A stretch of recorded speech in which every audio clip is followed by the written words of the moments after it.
Okay, ladies and gentlemen, what's wrong with this wall? With this wall, we're calling it.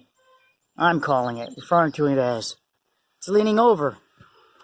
So why is it leaning over? Well, the surcharge, you see all that soil above it at the wall pushing it over? Wait a minute, that's not true. There's no soil pushing it over at the top. Well, maybe it's that little bit of soil at the base, at the ground. Wait a minute, that doesn't make sense. That would create more like a bow, if anything. Okay, so that's not it. So what's causing this wall to consistently lean over like that? The footing. So what happens is the footing is getting uniformly loaded with water,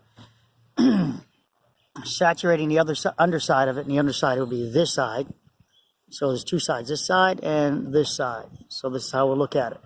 This side is receive the water at the foundation. It expand and it contract when it dried. This was no longer supported, and the equilibrium that was established was still trying to follow the soil path, and there we get your rotation from the footer rotating down. When we say footer, there could be no footer here at all. Basically, the footer could be just the same width as these block, and this block decorative system. But it's very consistent, so the contractor or person who installed this was uniformly screw this up. And it's uniformly getting water loads that are causing this issue. And we'll terminate the video with that.